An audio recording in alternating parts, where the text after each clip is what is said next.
What is up, Nerf Nation? I'm Naptown Nerf, and today we are going to be continuing the Nerf integration of the Alphahawk and rival Kronos. And in my previous video, I stated that I wanted to add something to the front barrel, and I think I'm going to actually go a little different than what I originally planned, which is something 3D printed, and continue with the integration theme.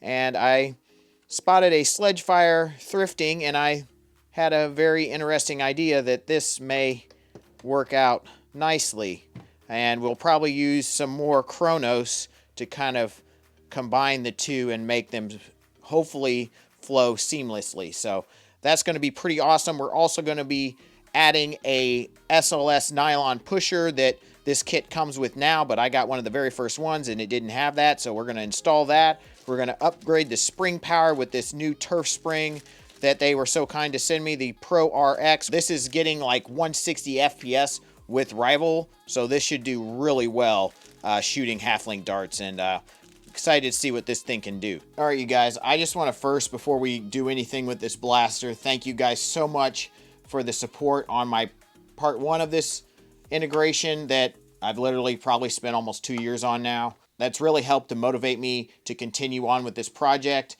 in a timely fashion, hopefully anyways. And so I think it's going to be really cool to continue on with this kind of integration and kind of skip the cheating, in my opinion, of using a 3D printed part. So let's go ahead and turn this thing over, undo all these screws, and if you're enjoying this content, go ahead and smash that like button.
I just wanted to take a pause here for a second. I mean, this took quite a bit of time just to get this to this point, and we still have to do the other side, obviously. But if you don't realize, there's quite a few difficult things about integrating this into this, but probably the most important part is making sure we do not attach anything to this middle section. We have to keep this clear, because this is one solid piece, and this has to be able to come out. So we cannot attach anything to the middle orange piece, and this has to stay here so it can hold our barrel securely and everything's in line, and that is a very important part of the internals of this. So that's probably the most important thing that we have to think about when integrating this. That's what's making this a little bit difficult. And then also, because this is a Sledgefire, it's not like a normal Nerf barrel. There's not a really good way to center everything correctly. So lining this up and keeping it centered and straight so it doesn't do this or this, or even this, will be a bit difficult. But these are things that we'll be thinking about when we continue on in this process. But that fits on there pretty darn well and should line up nicely. So let's go ahead, and I'm going to remove some of this plastic, continue lining this up, and then start on the other half.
Looks really good. I'm really happy with how this is coming together. This is lining up very nicely. It's nearly perfect, so hopefully we can go ahead and lock this down, secure these two pieces together, and make sure everything is straight that way. And then we can fill in the other parts down here and not have to worry with alignment, because that's one of the helpful parts of adding this, is making obviously a nice fluid transition, but also helps you really line it up well. I've even been using a square to help me do so. We will continue to use that when we epoxy it in place to make sure that stays that way.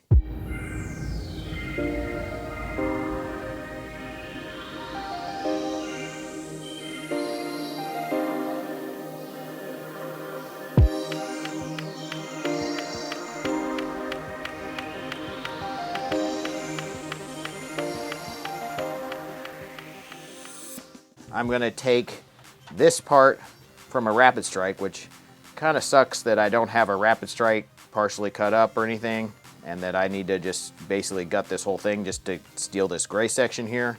But I think that'll look really good right there.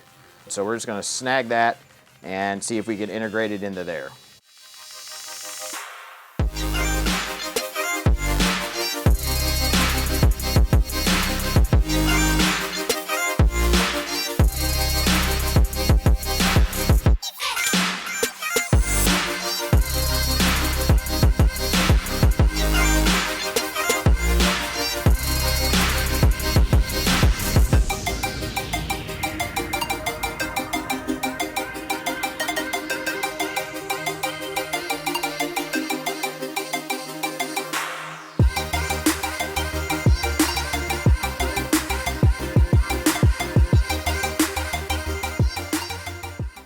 Well, that took forever to get that piece to fit in there any sort of close to correctly.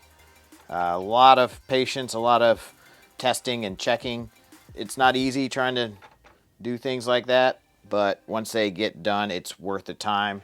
I mean, obviously, I think that covers the area really nicely and gives me a little place to rest my hand, but it isn't too obtruse. So now we just got to figure out how we're going to fill in all this other area and make it blend. But first, I have to do the other side. Boy. All right, you guys, so I finally got this all shaped in so it'll fit in here nice and snug. Actually, it's a really snug fit. There we go. But I actually had to reattach a new post here because I really needed this screw port to keep it together nicely, it seemed. So I actually just epoxied a different one back in there. No worries. It's sometimes hard to do things like this with screw ports in. It's easier to remove them to kind of figure out where it needs to be located. And honestly, it wasn't too hard to attach, so that was nice. But sometimes you have to, it's hard to know what you need to remove and what you shouldn't remove when you don't even know exactly how it's going to fit in there. So luckily I was able to replace that, and that seems to hold it together pretty nicely.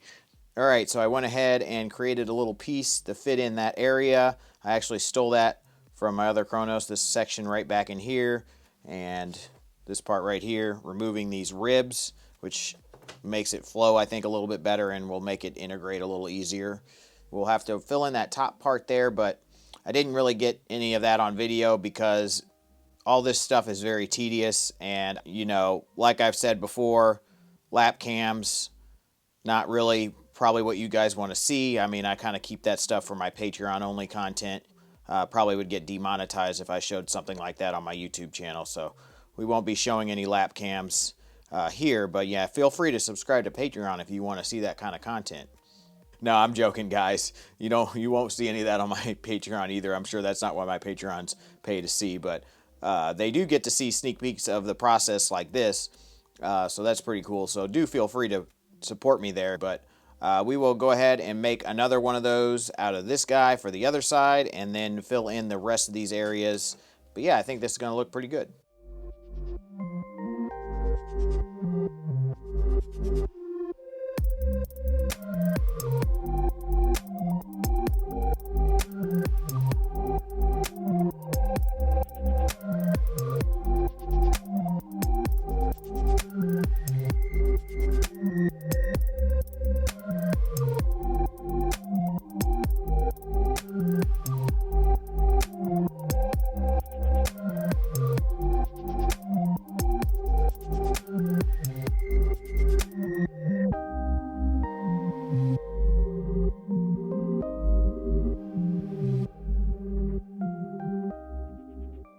All right, you guys, so I think we have that about as good as we're going to get it for now.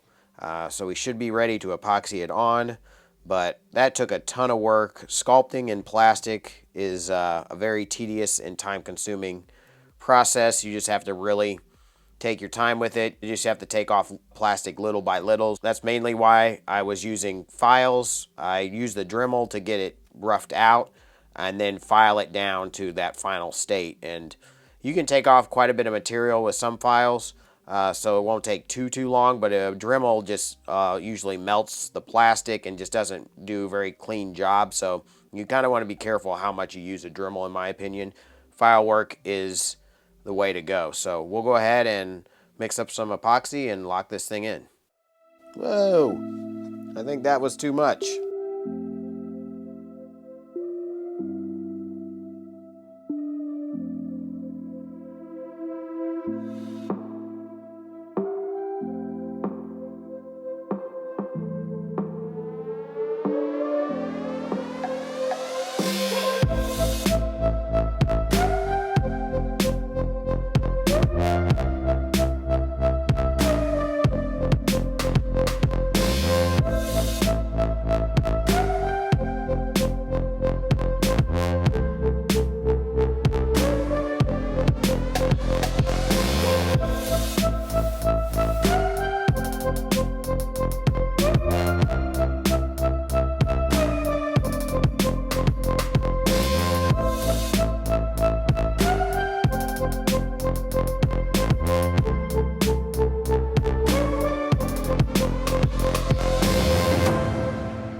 All right, you guys, so work has been done. I've filled in quite a few areas, either with polycarbonate, two-part epoxy, or epoxy putty, depending on the situation. Kind of tried to blend this a little bit nicer with epoxy.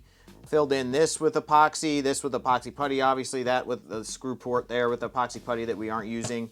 And then we filled in this front part with polycarb on the front and then epoxy on top, which was just easier than trying to cut a little tiny piece. But we did put some ABS sheet on top to kind of, actually this, because I cut it and it wasn't perfectly flat, so I wanted this perfectly flat, so I needed to put that in there. As you can see, it kind of, I cut with a Dremel, wasn't quite straight, but we fixed it, so that's no big deal. And then we are going to be mounting a Picatinny rail on top. I've ordered one long Picatinny rail, like 10 inches from Wish, and then a few other short ones to possibly go on here and then maybe on the sides. We'll see on that if I like that look. Anyways, let's keep moving. We're going to go ahead and fill in this area. I'm sure that'll take a little bit of time, as all this tedious stuff does.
All right, you guys, so my Picatinny rail finally came in. That's awesome.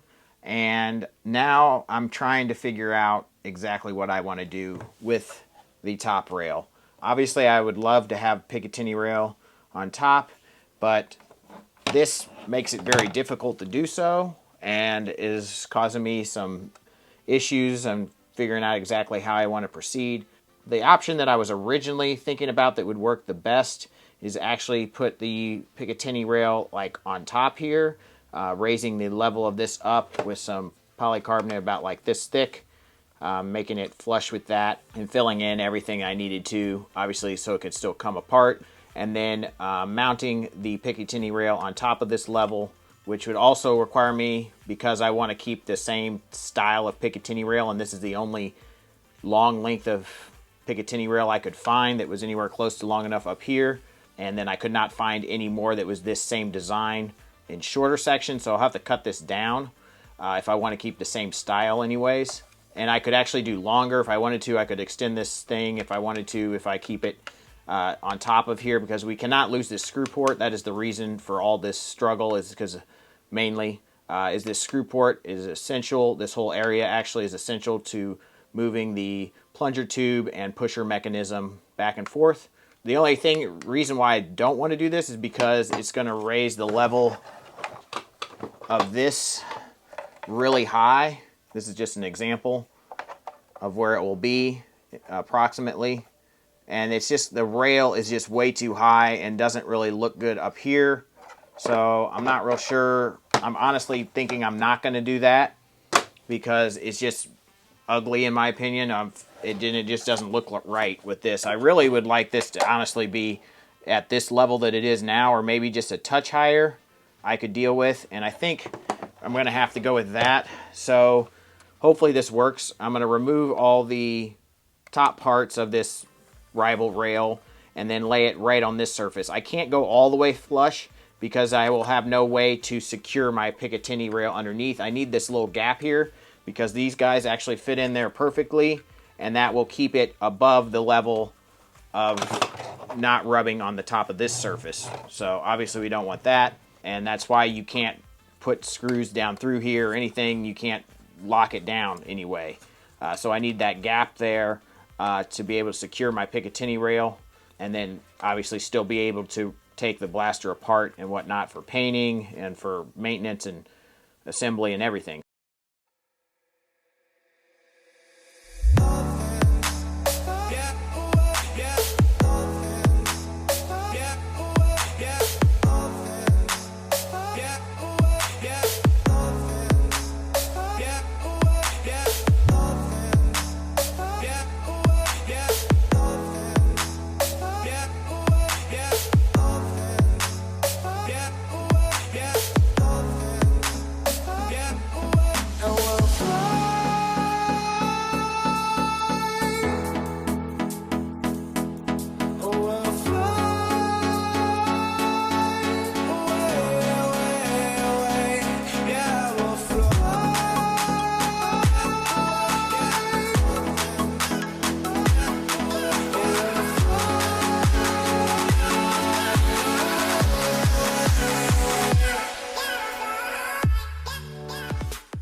All right, so we got the Picatinny rails on there. Looks really good.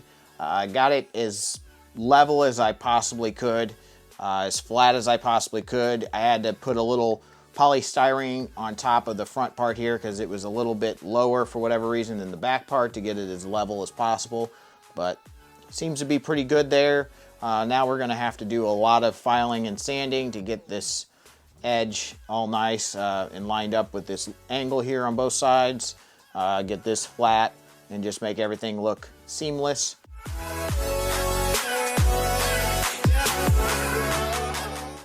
All right, so this is looking really good. Really happy with how the top rail has turned out. I filled in a little area here to make sure that that was as perfect as I could possibly get it. And now we're messing with this part back here. So I've taken the section right here from the Rapidstrike. It sat in there, something like that, cut it out, hot glued it together to give it some structure for temporary purposes anyways, and then we are going to use that to kind of give this some character in this part of the blaster. I felt like it needed something. It just felt a little plain, and I kind of wanted to tie in this part with this part, you know, give it some symmetry, I guess. But yeah, I think that's going to look pretty good, and it's still going to be low enough so it's not going to interfere with our sight lines. So I think that's a good thing. I am sacrificing the ability to slide on attachments.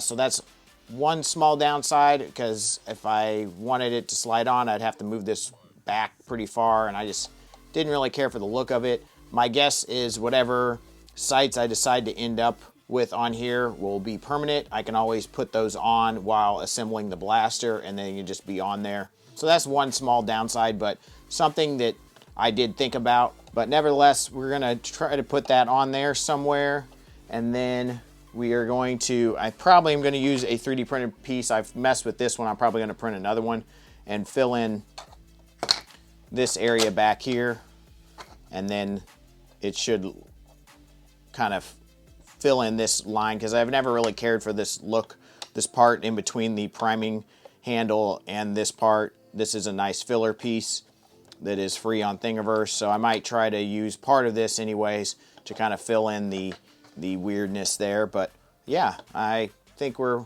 doing pretty well here. I'm going to go ahead and lock this on here, try to get it as straight as possible, and then we'll fill in these other areas.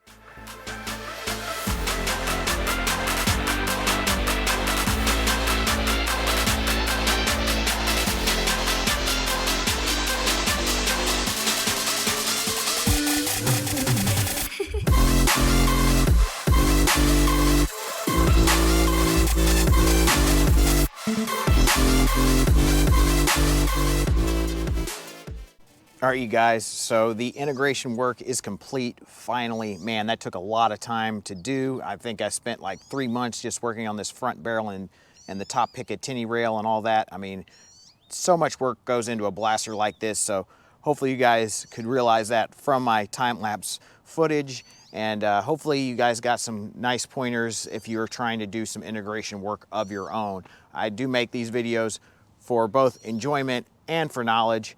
That's the whole point of this channel. Hopefully you guys learned something, but also were entertained at the same time. So go ahead and smash that like button if you have not already. It would greatly help out the channel, and let me know what you think about this guy in the comment section below. If you have any questions, leave them there and I'd be glad to answer them. So let's go ahead and put some shots over the chronograph.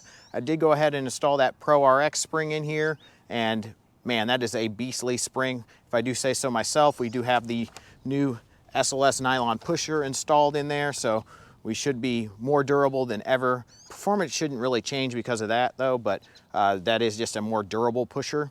So very happy with this thing. Let's go ahead and see what it's got. Worker Gen 3s.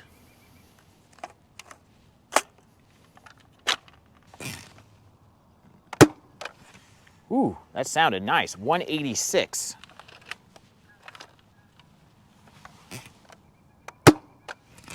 181. That's got a whole different sound to it now with that Pro RX. That's pretty cool.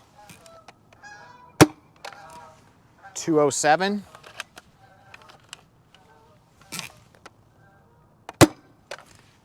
That was a bad dart.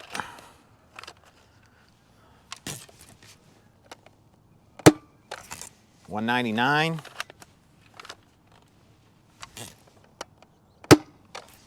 190, and those are flying really straight, and I do not have any sort of scar on here. 174. One more here. 180. So, you know, in that 180, 200 range, pretty nice FPS, about what I was going for, because we have a 200 cap at our high-end FPS wars or other wars I go to. Nothing that I go to really commonly is over 200, so I definitely don't want it over that point. So very happy with where this thing is at. Love this Picatinny rail. Hopefully you can see the sight lines down that thing are awesome, especially when shouldered. It's really, really nice. Just really happy with how this has turned out. It's definitely more of a work of art than something that I will commonly use, especially in like a competitive Nerf setting, just because of the slow prime. But that's what I built it for. I wanted something different. I have so many pump action blasters, and I definitely wanted something that was not that this time around. So we definitely have a lot to do still. We still have a lot of sanding to do, which is not the most fun part. And then we have to figure out exactly what kind of paint job we want to do to this thing, because it's definitely deserving of something spectacular. So stay tuned for that in part 3. If you've enjoyed part 2, smash that like button, ring that bell for notifications, make sure you're subscribed, and as always, guys, peace out.